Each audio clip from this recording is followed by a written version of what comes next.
皆さんこんにちは、ゆずきゆかりです。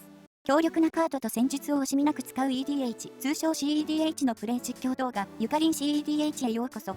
ゆかりん CEDH は4人対戦の中で私がどうやって勝ちに行くかのゲームプランの解説や読み合いなどをメインとした実況動画を目指しています。カジュアルフォーマットだけど真剣に勝利を追求するのもとても楽しい、私なりの EDH の楽しみ方を共有できたらとても幸いです。ゆかりん CEDH はペイトリオンサポーターの皆さんの提供でお送りいたします。ペイトリオンサポーターにはゆかりん CEDH ディスコードサーバーへのアクセス権やオリジナルステッカーなどの特典がついてきます。気になる方は動画概要欄のリンクからぜひチェックしてみてください。また、インクドゲーミングにてゆかりん CEDH のプレイマットの販売を開始しました。こちらも気になる方は動画概要欄のリンクから詳細をチェックしてください。それでは本日のデッキ紹介の方に移りましょう。今回使うジェネラルは基本に縛られし者プロスパー。プロスパーはフォーゴトンネルム探訪で登場したジェネラルで、自分のターンのエンドステップにライブラリーのトップを追放し、次のターンの終了時まで唱えられるようにする能力と、自分が追放領域からカードをプレイするたびに宝物トークンを1つ生成する能力を持っていて、カードとマナの両方のリソースを確保できるラクトスカラーでは珍しいタイプのジェネラルです。プロスパーはカードとマナの確保が得意なため、余ったリソースを使いバルキーで前方確認したり、防御の攻防を置いてからのムカつきなどで勝負を仕掛けるのをかなり早い段階から狙えたり、勝負を仕掛けるのに失敗してもリカバリーしやすかったりと、ただの早いデッキで終わらないのが魅力です。プロスパーの宝物生成能力はプロスパー自身が追放したカード以外でも OK なので、ラガバンやジェスカの意志、ビルギの裏面、ハーンフェルなどの強力なカードともシナジーを発揮します。特にハーンフェルとの相性は非常に良く、プロスパーとハーンフェル、師範の占い駒が揃うと、師範の占い駒をタップしてドロー、ハーンフェルで手札を捨てて、駒を含めたライブラリーのトップを2枚追放。追放された駒をキャストし、プロスパーで宝物を生成するのをループさせることができます。他にも最後の審判1枚から勝てるコンボを持っていたりと、他のデッキにはない勝ち筋があるユニークなジェネラルです。プロスパーのゲームプランは、1、2ターン目にマナ加速からプロスパーを着地。プロスパーを出した次のターンはリソースを伸ばすのに専念。そして次のターンにパワーカードやコンボを叩きつけるのを狙います。プロスパーで稼いだアドバンテージを存分に使った派手な動きがとても楽しいデッキです。それでは対戦相手のジェネラルを見ていきましょう。下茶が使うのが儀式の大魔導士イナーラ。呪文探求者1枚からゲーム終了まで持っていける強力なコンボを持つ急戦型のデッキで、一度コンボを阻止しても、リアニメイト1枚から簡単にリカバリーしてくるので気が抜けません。ドイメンが使うのがオリタのティムナとルーデビックの名作クラムの組み合わせ。オーパスシーフというホイール系カードを主軸とした方も存在しますが、最近はほとんど見ないので急戦型のブルーファームと予想します。ブルーファームは2体のドローエンジンジェネラルを軸に、ムカつきや直感などのパワーカードからの勝利を狙ってくるデッキです。そして上茶が使うのがギトラグの怪物。ギトラグを主軸にアドバンテージを稼ぎつつ、タクムーアの回収場と手札からカードを捨てる共鳴者カードを使ったループコンボを目指すデッキです。ムカつきなどを主軸としたデッキと比べると速度はほんの少し劣るものの、リソース戦での強さと打ち消しが刺さりづらいコンボが特徴のジェネラルです。今回の試合は全体的に急戦模様のデッキが多い上に私とギトラグが多くないので、激しいスピード勝負になると予想されます。幸いにも私が先行なので、できれば1ターン目にプロスパーを着地させてから2ターン目にリソースを伸ばし、3ターン目に一気に畳みかける先行のアドバンテージを生かしたゲーム展開に持っていきたいですね。それでは対戦の方に移りましょう。ゲームは私の先行でスタート。まずは最初の7枚を見てみましょう。死の国からの脱出、硫黄泉、沼、ゴブリンの溶接工、断撃のタリスマン、不気味な雇われ人、ダウシーの虚空歩き。ダウシーの虚空歩きを2ターン目に出すことでイナーラとギトラグを封殺できますが、現状プロスパーを出すためのマナが見えないのが気になります。もっといい手札があると思うのでマリガンします。虹色の眺望、暗黒の儀式、統率の塔、ジェスカの意志、敏捷なコソドロラガバン、虐殺、毒六滝の一撃。1ターン目にラガバンを出してから2ターン目に暗黒の儀式を使ってプロスパーを展開。3ターン目のジェスカの意志を起点に一気に動けますね。最後の審判やムカつきなどの1枚から勝てるパワーカードかサーチカードがあれば100点でしたが、これでも十分キープできるハンドだと思います。ドイメンが5枚スタートで下茶と上茶が7枚スタート。対戦よろしくお願いします。私のターン、ドローは弱者選別。勝負を仕掛けるときに役割が終わったラガバンをコストに黒マナをたくさん出せるので、深淵への覗き込みを引いても難なくキャストできそうですね。まずは統率の塔をセットランドしてからラガバンをキャストしてGO。下茶のターン、色あせた城塞をセットランドしてからミスティックレモーラをキャスト。マナ加速はなしでターンエンド。ドイメンのターン、新緑の地下墓地をセットランドしてからバッドランドをフィッチ。ギラプールの希望をキャストしてターンエンド。上茶のターン、虹色の眺望をセットランドしてから森をフェッチ。魔力の筆をキャスト。下茶のレモーラが誘発してワンのロー。上茶はターン終了を宣言。私にターンが回ります。私のターン、ドローは研磨基地。まずはコンバットフェーズに入りラガバンで下茶を攻撃。戦闘ダメージを与えたことでラガバンの効果が誘発。宝物トークンを生成してから下茶のライブラリートップを追放。追放されたカードは誤った指図。外れてはありますが、イナーラの将来の防御札が減ったと考えれば悪くないですね。戦闘後メインに入り虹色の眺望をセットランドしてから沼をフェッチ。そして暗黒の儀式をキャスト。下茶がレモーラでワンドローしてから黒マナを3つ生成。合計4マナでプロスパーをキャストしてからエンドフェーズに移行。プロスパーの効果でライブラリートップを追放。追放されたカードは裏切り者の都。次のターンに一気にマナを伸ばせますね。チェスカの意志のめくりに期待です。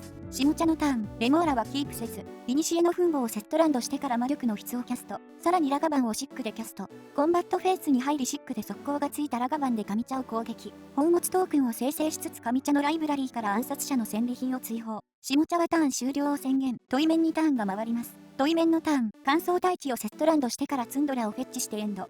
5枚スタートとはいえ、かなり防御的なハンドをキープしていそうですね。神茶のターン、ファイレクシアの塔をセットランドしてからエルビッシュスピリットカイドを追放して緑マナを生成。火星イモムシをキャストしてすぐにファイレクシアの塔で生贄に捧げ黒マナを2つ生成。そして黒マナを1つ残してギトラグの怪物をキャスト。随分と強引な形で動いてきましたね。ギトラグが着地してからイニシエの分母を追加セットランド。そして残った黒マナを使ってキャストされたのは忘却の冠。残り手札は2枚。動き方的にタクムーアの回収場かゴルガリのハカトロールプラス土地のどちらかは持っていそうです。当然私はパス。宝物が1つある下茶もパス。トイメンさんお願いします。どうにかしてください。トイメンが叱責の風をギトラグを対象にキャスト。さすがに神茶はこれを防ぐ手を持っておらずギトラグがバウンス。各プレイヤーがライブラリーを2枚切削します。トイメンが守り寄りの手札をキープしてくれていたおかげでなんとか生き延びれました。マナクリプトが落ちてしまいましたが、現状マナは有り余っているのでかえってラッキーですね。ギトラグを失った神茶はターン終了を宣言。私にターンが回ります。私のターン、ドローは真鍮の都。まずは先ほどのターンにプロスパーで追放した裏切り者の都をセットランド。追放領域からカードをプレイしたので、プロスパーのもう一つの効果が誘発し宝物トークンを生成。そしてコンバットフェーズに入りラガバンでトイメンを攻撃。次のターンにティムナを出してからドローにつなげたいはずなので、ブロックはしてこないでしょう。トイメンはノーブロックで2点テイク。ラガバンの効果で宝物トークンを生成しライブラリートップを追放。追放されたのは溢れ返る岸辺。残念ながら外れですね。コンバット後メインに入り、楽しみに取っておいたチェスカの意志をキャスト。対象は手札が7枚の下茶。トイメンがタップアウトしたこの局面、フィナーラが3ターン目になっても動かないとは思えないので、ここで何かゲームを動かす1枚が欲しいところです。赤マナを7つ生成してからライブラリートップを3枚追放。追放されたのは、氷雪の山、師範の占い駒、そして魔力の質。芳しくないめくりですが、師範の占い駒でもう3枚見れるのでそこにかけます。まずは師範の占い駒を追放領域からキャスト。プロスパーで宝物トークンを生成。お次は魔力の質をキャスト。プロスパーで宝物トークンを生成。そして1マナ払い師範の占い駒を起動。ライブラリートップ3枚を確認します。本命はムカつきや深淵への覗き込み、最後の審判などの1枚で勝ちに直結するパワーカード。ここは何か強いカードをお願いします。きたー。ライブラリートップはソルリング、天国の玉璽、そしてネクロポーテンス。とりあえずパワーカードを見つけることができました。早速ネクロポーテンスを一番上に仕込んでから、師範の占い駒のタップ能力を起動してネクロポーテンスをドロー。そして沼と宝物を使ってネクロポーテンスをキャスト。お次は研磨基地をキャストしてすぐさま自身を生贄に効果を起動。ネクロポーテンスで引いても使い道がないカードをどかします。ネクロポーテンスが無事着地したので、ここから私が勝つパターンは2つあります。1つ目のパターンはネクロポーテンスで最後の賭けを引き当てて、追加ターンでの勝利を目指す流れ。エンドフェーズの効果解決をネクロポーテンスのカードの回収、プロスパーの効果の順番にすれば、吸血の境地者から最後の賭けを持ってきて、プロスパーで追放してからキャストするルートも生まれるので、賭けとしては悪くなさそうです。もう一つのパターンは、赤霊波や錯白でイナーラの妨害をすることで耐えて、次のターンに勝利を目指す流れ。最後の賭けルートに行けたら嬉しいですが、1ターン耐えるルートの可能性まで考慮するなら、トイメンのギラプールの希望を処理する必要がありますね。少々もったいない気もしますが、虐殺をキャスト。トイメンがツンドラを持っているのでゼロコストです。全体にマイナスに修正、ラガバンとギラプールの希望が除去されます。さあお祈りタイムです。ライフを35点払い、ネクロポーテンスを35回起動。ライブラリートップを35枚追放し、エンドフェーズに回収。きたきたきたきたきたきたー。最後の賭けをキャスト、追加ターンを獲得します。忘れずにプロスパーの効果を解決、トップから沸騰する証拠を追放。さらにクリーンナップに移る前にムーボをキャスト。もしかしたら墓地追放系の何かを釣れるかもしれないので、今後で使わない予定のライオンの瞳のダイヤモンドをライブラリーから墓地に送ります。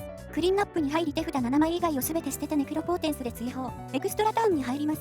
アンタップしてドローフェイスはスキップ。まずは凡虚のコウモウをキャスト。妨害を持っているならここで使ってもらいます。下茶が最後まで隠し持っていた意志の力を、幻影の像とライフ1点をコストにキャスト。防御のコウモウをカウンター。もうさすがに私を止める術は残っていないはず。モックスアンバーをキャスト。そしてエンジンのシドグレイを追放して赤マナを生成。満を持して本命登場。死の国からの脱出をキャスト。ここからはコンボのお時間です。まずは最初に研磨基地を脱出。お次はモックスアンバーでマナを出してから研磨基地のコストで生贄に捧げて3枚切削。そして墓地から3枚追放してモックスアンバーを脱出。研磨基地がアンタップ。この一連の動きを繰り返すことでマナを生成しながら墓地にコンボパーツを落とします。状況が整ったら手札から2つ身の炎をクロスパーを対象にキャスト。さらに優先権を保持して墓地から20栄翔の魔導士を脱出。まず20栄翔の魔導士の出た時の効果でスタック上の2つ身の炎をコピー。そして2つ身の炎のコピーを解決して顔面上の20栄翔の魔導士をコピー。新しく出た20栄翔の魔導士がまだ解決していない最初に唱えた2つ身の炎をコピーできるので、速攻を持った20栄翔の魔導士のコピーを無限に並べることができます。十分な数の20栄翔の魔導士が並んだら、2つ身の炎のコピーの対象をプロスパーにすることで無限ループを断ち切り、コンバットに入り20栄翔の魔導士たちで総攻撃を仕掛けて私の勝利です。対戦ありがとうございました。ギトラグが止められてからイナーラが仕掛けるまでの間の絶好のチャンスをつかみ取った試合になりました。もしイナーラが自分のコンボを守る手段がいらないと踏んでネクロポーテンスを止めに来てたら、プロスパーからのトップ1枚でイナーラを止めなくてはいけない、かなり厳しい負け濃厚な流れになっていたでしょう。今回はお見せできませんでしたが、最後の審判やハーフェルを使ったプロスパーにしかできないコンボもあり、とても楽しいデッキでした。それでは今日の動画はこれにておしまいです。もしゆかりん CEDH を楽しんでいただけたら、チャンネル登録と高評価をお願いします。最後までのご視聴ありがとうございました。また次回お会いしましょう。